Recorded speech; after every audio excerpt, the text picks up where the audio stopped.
Bienvenidos a Observatorio Cultural, yo soy Anel Pérez, estamos aquí en Televisión Universitaria para hablar del debate actual en el feminismo a propósito del famoso Me Too y de la respuesta francesa que dieron las feministas de ese país en relación a la participación de las mujeres en ciertas teorías y prácticas, en activismos que se pueden ver de un lado y en otra perspectiva también. Nos acompañan, bienvenidos, Rubén Hernández, bienvenido Rubén. Gracias. Él es secretario de Igualdad de Género en el Centro de Investigación y Estudios de Géneros CIEG de la UNAM, así como profesor de la Facultad de Música, donde das algo así como Historia Social de la Música. Una materia que se llama el Espacio Social de la Música. Bienvenido y gracias por estar con nosotros. Gracias. Está también Aletia Fernández de la Reguera, bienvenida. Gracias. También investigadora del Instituto de Investigaciones de Género de la UNAM y profesora de la Facultad de Ciencias Políticas de la UNAM. Así es. Bienvenida, Aletia. Y Marta Báez es una colega que participa en la Cátedra Bergman y que está aquí también para hablarnos de la violencia de género, más en la experiencia que en la teoría. ¿Estamos de acuerdo? Entonces, me gustaría empezar, Rubén, Aletia, ¿en dónde está, qué es lo que tenemos que saber del debate actual en el feminismo, en este debate que está en los medios recientes? ¿Cuál es el Me Too y cuál es la respuesta francesa? ¿Cómo lo ubicamos? Bueno, el Me Too es un movimiento que en redes sociales comenzó, pero tiene un antecedente de una serie de denuncias de abuso y acoso sexual contra el productor en Hollywood, Harvey Weinstein, donde empiezan a través de lo que dan las redes ahorita, un foro de denuncia, muchas mujeres del ámbito artístico de Hollywood empiezan a denunciar casos de acoso, sobre todo en el ámbito laboral. Es un debate que fue muy importante y sigue siendo, sin embargo, se ha llevado a un momento donde pareciera que todo es acoso. Entonces, a partir de hace unos días que fue la entrega de los Globos y que Oprah hace un speech donde dice, bueno, hasta aquí llegó el tema del acoso en esta industria, ¿no? Ya no estamos calladas. Las francesas, un grupo de feministas, sacan un manifiesto que me parece que es muy importante y que no necesariamente ha sido leído con detalle de todo lo que dice ese manifiesto. Las francesas están diciendo, aguas, no todo es acoso.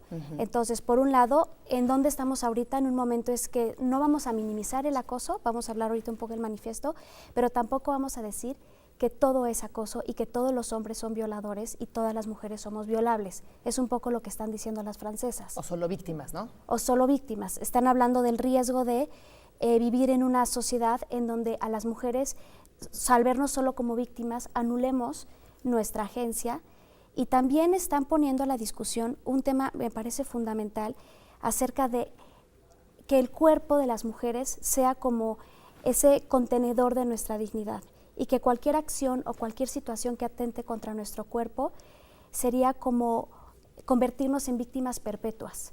Claro.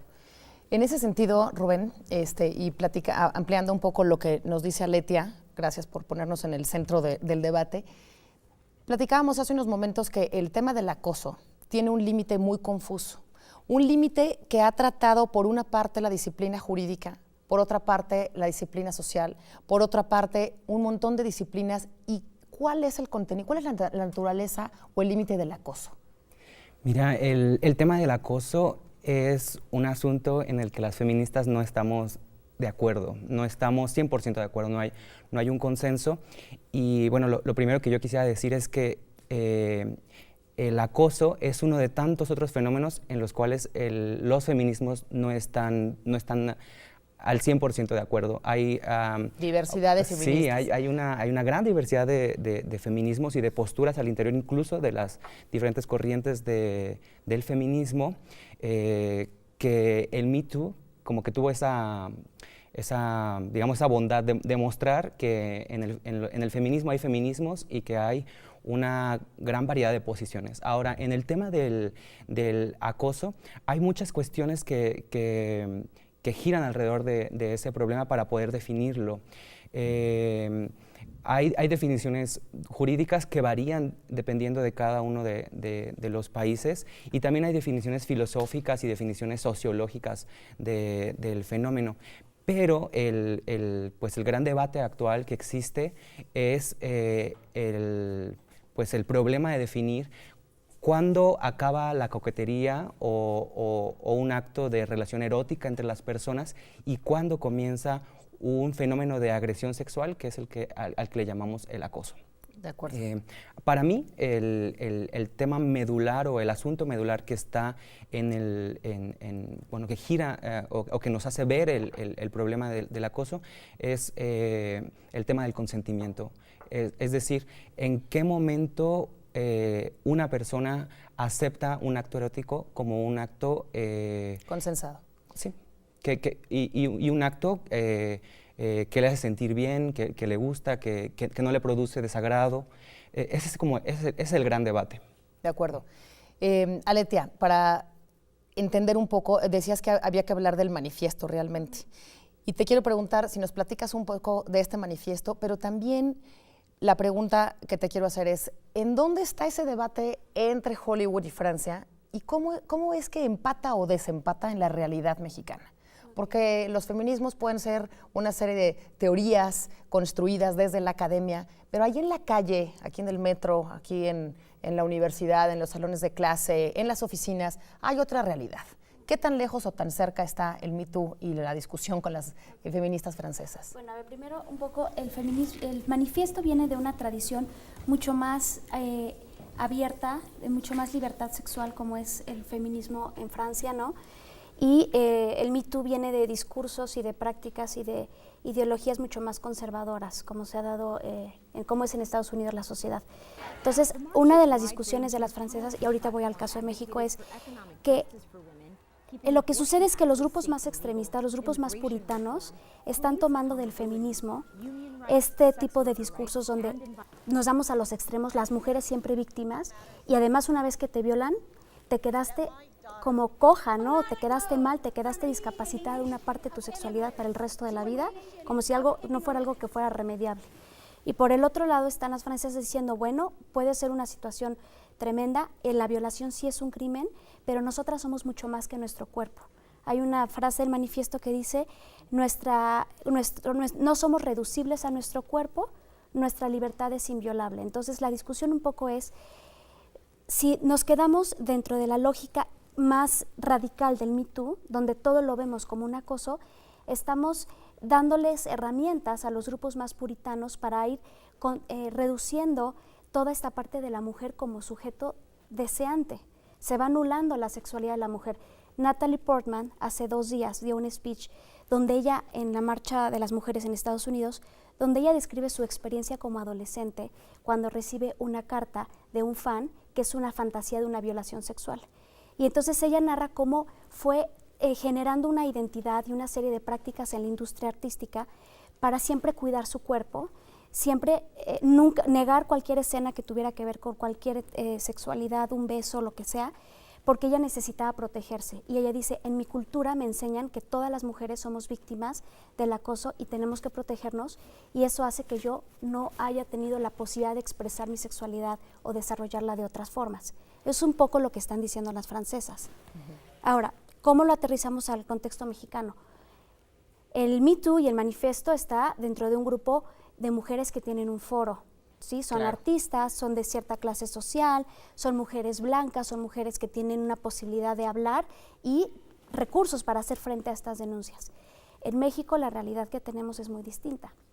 De hecho, la semana pasada, en el foro que tuvimos en la UNAM sobre acoso, se discutía si la agenda del Me Too es realmente la agenda de México. Esa es la pregunta que quiero hacerte. ¿Y la realidad en la universidad, por ejemplo, en las universidades? Nuestra agenda es una agenda mucho más compleja. Nuestra agenda es los feminicidios, ni una menos, en el sentido de que las mujeres en México tenemos mucho menos foros, tenemos situaciones muy adversas, una violencia cultural y estructural que limita las posibilidades que nuestras universitarias se puedan trasladar libremente todos los días a la universidad sin sentirse amenazadas, sin sentirse acosadas. Y el problema es que una vez que llegan a la universidad, que debería de ser un espacio de acogida, un espacio de protección, aquí es un espacio donde sufren mucho acoso también. De acuerdo. Este foro que hicieron en el CIEG, ¿es un paso, Rubén? ¿Es un paso a favor de la universidad? Es decir, el hecho de que la universidad tenga un centro de investigación sobre estudios de género, que participe en protocolos, de los cuales nos van a platicar, que haya una comisión de género en el Consejo Universitario, ¿habla a favor de pensar al menos el género desde otra perspectiva? Sí, por supuesto. La investigación y el debate académico siempre abre la puerta a que se visibilicen muchísimos de los fenómenos que ocurren estructuralmente en nuestro mundo. De hecho, una de las cuestiones de las que más ha reflexionado el feminismo académico es sobre la forma en que la violencia y las desigualdades de género se reproducen en nuestro espacio social, pero al mismo tiempo se naturalizan y se vuelven parte de la cotidianidad de una forma tal que a veces los sujetos implicados en esa violencia y en esa estructura de desigualdad no logran percibirla como algo nocivo, como algo que nos afecta a todas y todos. En ese sentido, el debate, la producción de conocimiento, pues es una de las primeras puertas para generar cualquier tipo de incidencia. De hecho, también muchas leyes, muchos marcos normativos, muchos acuerdos e incluso mucha incidencia a través del activismo ha sido producto de la investigación, ha sido producto de datos que se han publicado y que han hecho visible la gravedad del fenómeno. Por ejemplo, mencionando solo un dato que viene de la reflexión y el debate académico, hay una encuesta nacional que mide la violencia contra las mujeres en nuestro país, que en 2016 reportó que el 66% de las mujeres han sufrido alguna vez en su vida algún acto de violencia, lo cual nos da cuenta de que sin ese dato posiblemente no podríamos estar generando política pública, no podríamos estar generando espacios de protección y medidas para atenderlo. Dejemos este tema para cuando volvamos, porque es el tema con el que vamos a empezar, este límite entre el acoso y la violencia. Estamos hablando del Me Too y del debate actual del feminismo. Esto es Observatorio Cultural. No se vaya, volvemos en un segundito.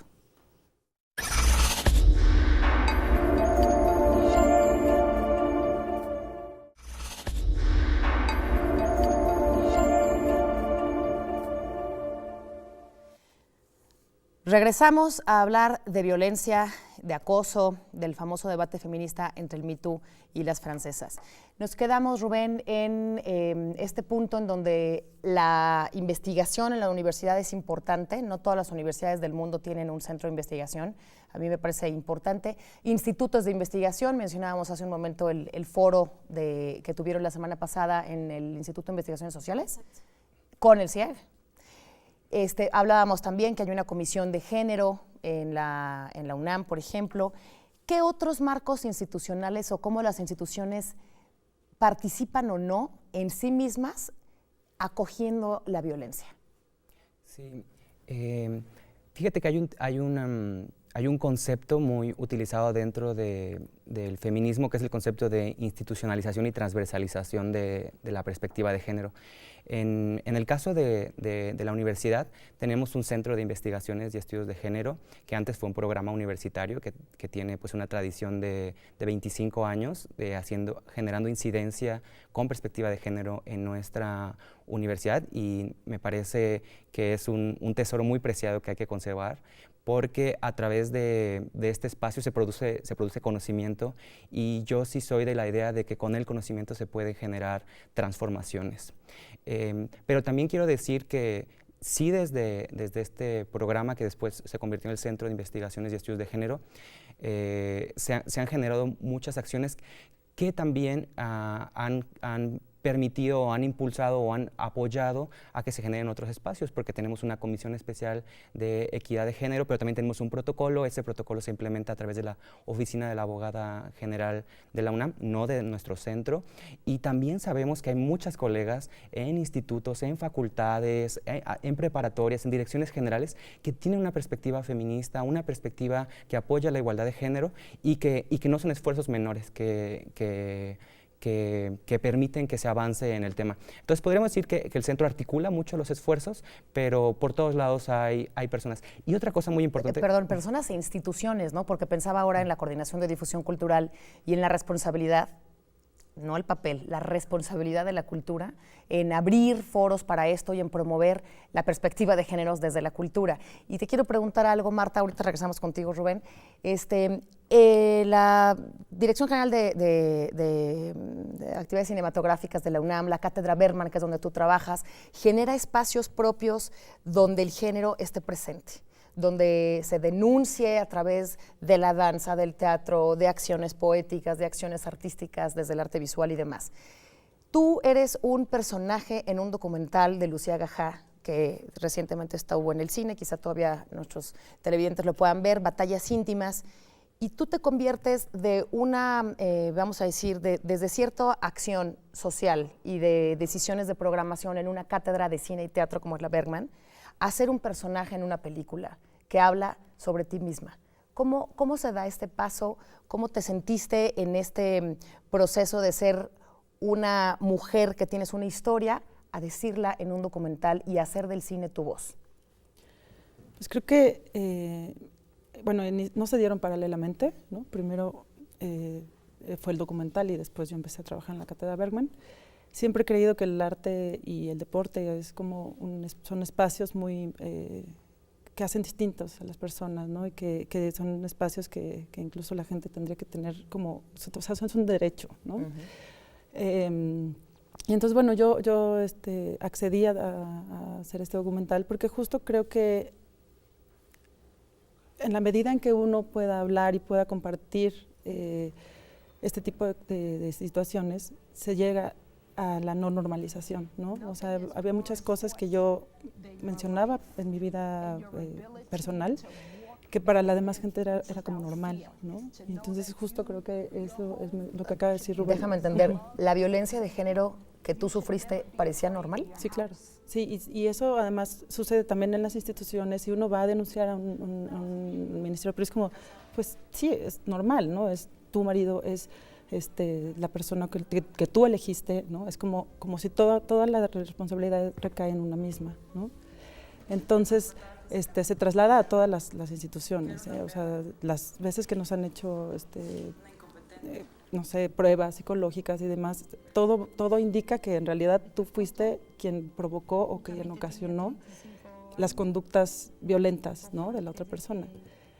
Entonces, aun cuando tú pudieras comprobar golpes, un maltrato psicológico terrible, un maltrato físico terrible, ¿aún así? Sí, y aún cuando también hay otras formas que son como muy sutiles y mucho más sofisticadas, que no es solamente un golpe, sino puede ser también una, no sé, dejarte hablar, ¿no? Cosas, ignorarte, no darte espacios, o sea, controlarte económicamente, o sea, son cosas que en general es normal, ¿no? Las mexicanas, al menos así pensamos que es normal. Pensamos que es normal, ¿no? Y no solamente te lo dicen, ¿no? O sea, tú vas a denunciar y entonces ahí, ¿no? Entonces, yo siempre pensaba que eso no era así y creo que el arte era una forma en la cual, por un lado, se podía como hablar del asunto de una forma pues profesional o al menos como cuidada, ¿no? Bueno, obviamente bajo la dirección de Lucía, que es una gran documentalista, y bueno, también como aclarar que esto no era la historia de mi vida, ¿no? O sea, sí fue un episodio, pero justo también, como retomando las palabras de Letia, no es solamente mi cuerpo y lo que me sucedió en mi cuerpo, ¿no? Sino algo que sucedió, o sea, no es mi historia, ¿no? O sea, yo también tengo como otras cosas alrededor, y una parte pues, es la Cátedra Bergman, que sí, efectivamente, pues ha tratado de tener como parte de su eje central, pues estas formas de expresión, ¿no? Que tengan que ver con género, que tengan que ver con cursos, ¿no? Donde las universitarias y también universitarios puedan expresar, ¿no? Claro. Y ahí es donde la universidad tiene que acoger el discurso de la academia y hacerlo visible, insisto, en la parada del Metrobús, en la parada del Pumabús, en el metro, en la calle. ¿Cómo aterrizamos los discursos, Aletia? O sea, desde la academia, desde la investigación, desde tu salón de clases, a la cotidianidad. Sí, yo ahí quisiera retomar un poco esto que hemos hablado en esta sección, es la parte de la denuncia y la parte de los topes institucionales y a nivel ya de la universidad. El problema es que vivimos en una sociedad donde hay una violencia cultural, donde se cree que los hombres, dentro de las relaciones de pareja, no son quienes se encargan de disciplinar y poner orden en la pareja y en la casa, y las mujeres hemos aprendido que somos las responsables del bienestar de la pareja, o para el tema del acoso sexual, que es nuestra responsabilidad no hacer algo que vaya a provocar el acoso, es decir, no se te vayan a pasar las copas, no vayas a estar a tales horas sola en la calle, aguas como te vistes, ¿no? En la Ciudad de México, usar falda, ya sabes que ese día te va a ir mal en la calle. Entonces es como este discurso que va tomando cabida en ciertas normas institucionales, en ciertas prácticas que hace que como mujer tengas mucho miedo a denunciar, porque si es tu culpa, si siempre supiste y creciste sabiendo que mejor flojita y cooperando, ¿para qué haces cosas que vayan a ocasionar una situación de abuso? Entonces, el problema con la denuncia es a nivel, desde lo que es la universidad, pero también a nivel federal, lo hemos visto con estos esfuerzos de crear 01800, de estos centros de justicia para las mujeres que están en algunos estados, pues que el primer acercamiento es crucial. O sea, cuando una mujer se atreve a decir, hoy voy a acercarme a las instituciones, a las autoridades a denunciar, posiblemente es la única chance que va a tener de hacerlo. Hay mujeres que necesitan reunir 15 pesos para pagar el transporte público y poner la denuncia. Y si tú como Estado, como autoridad, no le das todas las facilidades para acogerla, protegerla en ese momento, ella ya no regresa. Entonces, los problemas, los obstáculos para denunciar es que no hemos creado mecanismos institucionales realmente para protegerlas. Si tú haces una llamada a un 01800 y no tienes una respuesta efectiva e inmediata, no vas a volver a llamar. Quizá cuelgues y no te vuelvas a ir. Exacto. Y en este marco institucional que nos menciona Letia y en este asunto de credibilidad e incredibilidad que nos menciona Marta, aunque tengas muy poquito tiempo, Rubén, no dejes de decirnos cómo funciona este protocolo en la universidad, en la UNAM. Sí, mira, tenemos este protocolo desde 2016 y es un instrumento que lo que ayuda es a darle causa y sistematicidad a las diferentes funciones que la universidad ya realiza. Y es un instrumento que permite y que visibiliza también que las personas se acerquen a las unidades jurídicas o a un espacio que quisiera que todo el mundo conociera, que es la UNAT, la Unidad de Atención a la Denuncia, que tiene nuestra universidad. Regálanos la página web. Busquen UNAT. También pueden ingresar al sitio UNAT. Unidad de Atención a la Denuncia en la universidad. Tiene un número 01800 también y también lo pueden consultar a partir de la página igualdadunam.mx. Es importante que conozcan esos espacios porque el protocolo también ha permitido que se generen y lo que ofrece es una serie de espacios y de herramientas para que las personas que han sufrido acoso, hostigamiento, violencia o incluso violaciones, porque eso ocurre entre universitarios y universitarios, lo cual es lamentable, pues puedan presentar sus denuncias, que esas denuncias sean acompañadas, que sean atendidas de forma correcta y que lleven a procesos disciplinarios o administrativos que sancionen en caso de que sean demostradas o comprobadas esas agresiones. Buenísimo, Rubén. Esto en el marco de la UNAM. ¿En otros marcos, en el plano no universitario, Marta? ¿Cuál es la recomendación? ¿Que las mujeres denuncien dónde? Es que, o sea, como que cada estado, además eso es una gran complejidad, ¿no? O sea, México es como el país, pero cada estado tiene sus propios como protocolos y propias incluso leyes, ¿no? Uh-huh. Pero bueno, al menos en la Ciudad de México también hay como diversos centros, y pues más bien sería un llamado más bien como a la parte de contención, ¿no? De la gente que tiene, a los servidores públicos, ¿no? Básicamente como de esto que decía Letia, ¿no? A crear nuevos criterios. Exacto. Y nuevas políticas a favor de la credibilidad. Se nos acaba el tiempo, creo que quedan muchísimas definitivamente temas y subtemas por aquí. Felicitar al centro, felicitar a sociales que también pongan en el centro del debate y de la investigación en la academia. Y por supuesto, Marta, felicitar a las mujeres que denuncian. Creo que con eso nos iríamos, con la invitación a no quedarse callada, a decir Me Too, en el sentido en el que se pueda hacerlo en el contexto mexicano. ¿Te parece? ¿Esa sería tu despedida? Sí, probablemente sí. La violencia no es normal, hay que denunciarla. Sí, claro. Una despedida pues de volada. Yo digo que es muy importante sumar a las jóvenes. Sí, o sea, crear foros. A los jóvenes también, ¿no? Los y las jóvenes. Masculinidades nuevas. El tema de cómo viven las chicas el acoso en la calle. Esto que le llaman ellas, se autodenominan feministas urbanas, feministas de calle, que también viven el acoso en las redes, que son los únicos foros para denunciar. Entonces yo diría, abramos el debate también, no solo dentro de la academia o del activismo más como institucional, sino desde los espacios donde viven la vida cotidiana las jóvenes universitarias. Y para usted, una invitación para que conozca las labores de difusión que hace el CIEG. Me imagino que la dirección es www.cieg.unam.mx. Así es. Acompáñenos en el siguiente Observatorio Cultural y, por supuesto, tengamos presente que la violencia no es normal y que hay que denunciarla. Esto es todo por hoy. Muchas gracias. Hasta luego.